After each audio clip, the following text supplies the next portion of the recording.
অসমবাসীৰ কাৰণে এটা গৌৰৱৰ দিন, কাৰণ অসমবাসীয়ে আজি বহুকেইটা নতুন প্ৰকল্পৰ শিলান্যাস বা উদ্বোধন দেখিলে।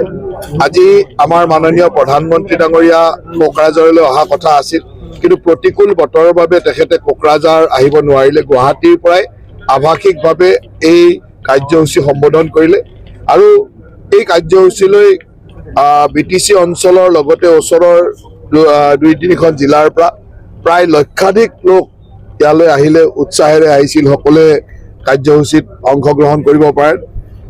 যদিও প্ৰধানমন্ত্ৰী ডাঙৰীয়া মানে শাৰীৰিকভাৱে উপস্থিত থাকিব পৰা নাই, তথাপিতো আৱাসিকভাৱে তেখেতৰ উপস্থিতি সকলোকে উৎসাহিত কৰিছে। তেখেতে সুন্দৰভাৱে তাৰ পৰাই গুৱাহাটীৰ পৰাই তেখেতে সম্বোধন কৰিছে।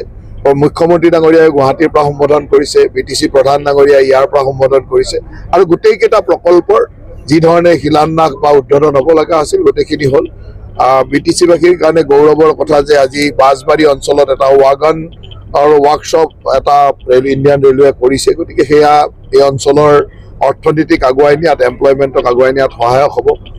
অসম চৰকাৰৰ কিছুদিন আগত মুখ্যমন্ত্ৰী ডাঙৰীয়াই 1000 কোটি টকা BTCক কাৰণে ঘোষণা কৰিছিল। 1000ৰ ওপৰত গৈ 1100 কোটি টকাৰে 2খন দলং আৰু 4খনকৈ ফ্লাইঅভাৰ, যিয়ে গোটেই BTCৰ যাতায়াত ব্যৱস্থাক বহুখিনি আগবঢ়াই নিব, সেইটো আজি শিলান্যাস কৰিলে। তাৰ লগে লগে 3খনকৈ ৰেলৰ শুভাৰম্ভণি ইয়াৰ পৰা হৈছে। অসমমালা 3ৰ জৰিয়তে যিসমূহ ৰাস্তা হৈছিল, এই গোটেই ৰাস্তাখিনিৰ ভূমি পূজন বা শিলান্যাস আজি ইয়াৰ পৰা হৈছে। গতিকে অসমবাসীয়ে এটা খুব